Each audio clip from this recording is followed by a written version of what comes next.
د افغانستان سولې لپاره د امریکا پخواني ځانګړي استازي ته د نوموړي هیواد د استخباراتي ادارې مخکنۍ کارمنې پیغور او پیغام.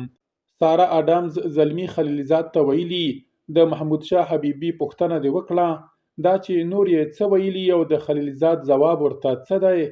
بشپړ جزئیات په ویډیو کې تر پایه وګورئ. پاتمنو لیدونکو ستړي مه شئ. د امریکا د استخباراتي ادارې پخوانۍ کارمنې کابل ته د زلمي خلیلزاد د سفر په غبرګون کې هغه پوښتلی چې د افغان توکمه امریکایي محمود شاه حبیبي غوښتنه یې کړې. سارا اډمز ویلي آیا هغه د امریکایي بندي محمود شاه حبیبي د خوشي کېدو غوښتنه هم وکړه؟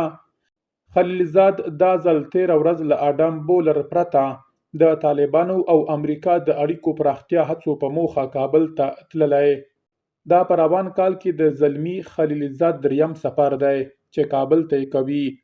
تر دې وړاندې په ښکاره توګه خو د بندیانو په چارو کې د ټرمپ د استازي په مشرۍ خلیلزاد د یو شمېر امریکایي بندیانو د خوشي کېدو لپاره تللی و. طالبانو کابل ته د خلیلزاد سفر نارسمي بللی خو معلومه نه ده چې د افغان توکمه امریکایي وګړي محمود شاه حبیبي د خوشي کېدو په تړاو یې غوښتنه کړې او که نه. حبیبي په 2022 زیږدیز کال کې په کابل کې د طالبانو استخباراتو نیولی دی.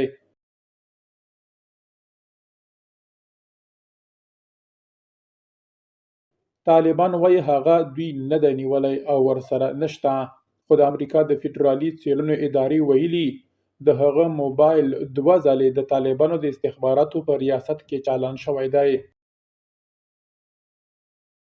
تر دې مخکې جورج ګلیزمن، فیحال امیر امیري او ځینې نور امریکایي وګړي د قطر په منځګړیتوب د طالبانو له بنده خوشي کړل شوي دي.